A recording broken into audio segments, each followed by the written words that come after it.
Hey guys, what's going on? It's the Interior Auto Mechanic. Today I'm going to show you something on a 2009 Chevy Aveo. This should be the same for, I think, 2007, 2008, up to probably 2010 or 2011. As long as it looks similar to this and has the Ecotec, or not even Ecotec, it's E-Tech 2 engine in it.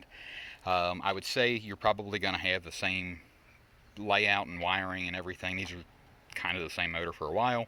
Anyway, what we were running into on this is real strange. I was getting a U0100 code, which is lost communication with the ECU.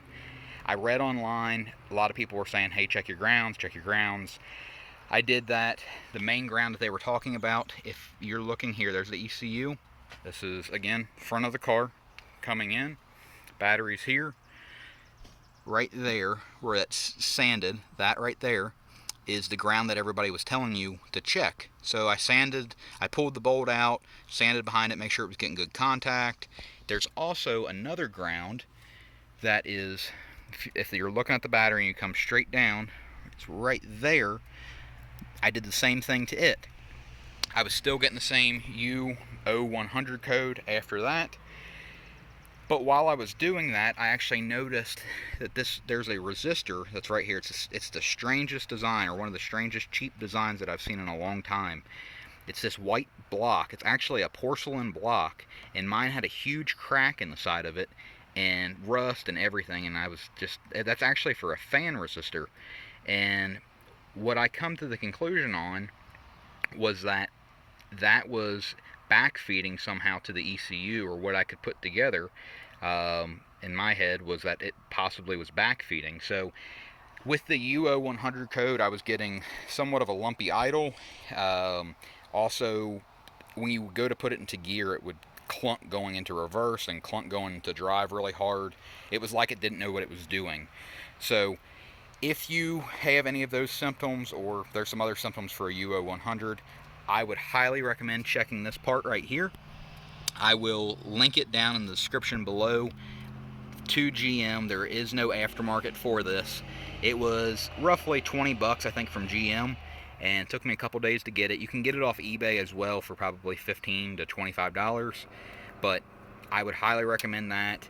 And the only thing you're going to probably have to do is redo your spade connectors like what I did there, and yeah, put some screws in it and it should be good. I have not had the U0100 code anymore, and the transmission's shifting fine and doing everything it's supposed to do.